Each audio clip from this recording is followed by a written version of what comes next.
Hey everybody, welcome to Recover Purpose Campfire. We got my man Alan McCoy here. Thank you so much for being here today, Alan. I love this guy, co-founder. We've also got Rex here. Rex is in the business, in the house. We got Davey here. Thank you both for being here, giving us an opportunity to talk to you guys. So we're gonna have a little bit of a jam session, and we're gonna just do some chit chatting. Yeah. Rex, can you just tell us a little bit about yourself, man? Yeah. So, what do you want to know? You want to know now about myself? No, let's know Rex, the old Rex. Oh, the old Rex. Okay, so Rex, I went through childhood trauma, as most of us do. I was severely abused in one aspect of my life. As far as my mom and my dad and family members, I was completely loved and spoiled. But when the abuse started taking place, it was thousands of miles away from where I'm from, where my whole family was from. Just me and my mom and my sister. It was one of her husbands, her second husband. So I grew up very quiet. I didn't have any friends. His dad was a preacher, and so I grew up in the church, and the only friend I had was, I know that this is a spiritual, not religious program, but the only friend that I had when I was little was Jesus, because I believed that he had supernatural power, and he was my friend, and he could save me from anything, and that's all I would talk to in my room.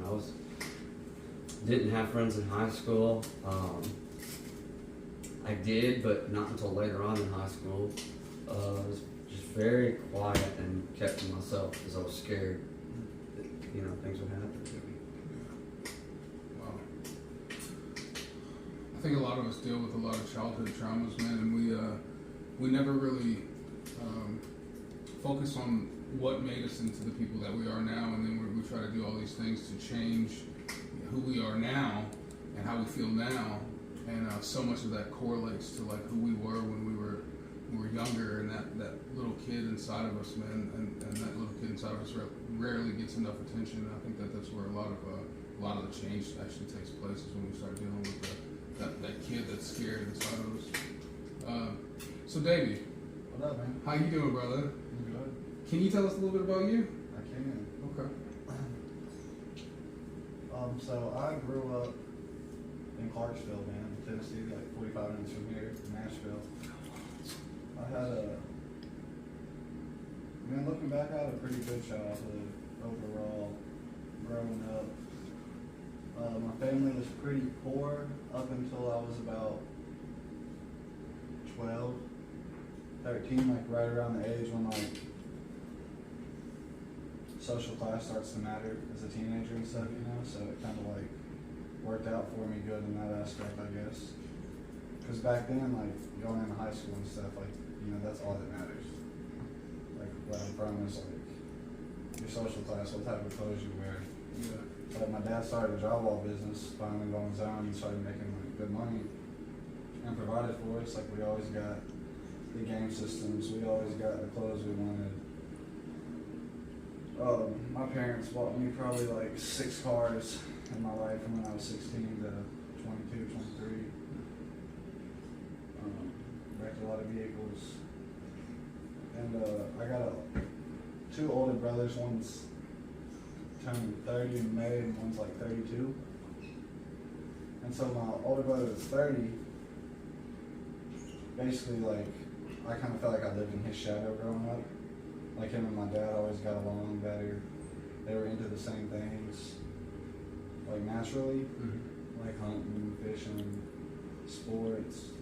Whereas I had to acquire a taste to pretend to like this type of stuff. I can relate to that. When I really didn't, I was always kind of more of a mama's boy, because she accepted me and loved me as I was, however that was. So I could just be me and let my personality flow with her. Whereas with my dad, I felt like I had to be somebody else, and I had to yearn for his attention and go out of my way to get it, and even when I tried, I didn't get it. So that kind of progressed on in my life with everybody. I just got done working my fifth step, and like I just realized and like really coming to terms with all this. Like I've spent my entire life pretty much, man, trying to be somebody I'm not. Trying to be this mirror of other people, like collectively. Like I'll take like my whole life, like I take a little bit from you, a little bit from you, a little bit from him, like little bits and pieces of things I liked about people, or other people liked about those people. And aside from my sense of humor, it's probably like the only thing about myself.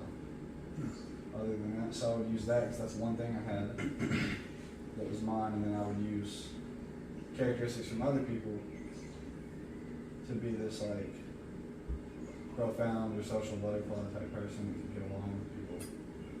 And really, I was just like a scared little boy inside my whole life. You know what I mean?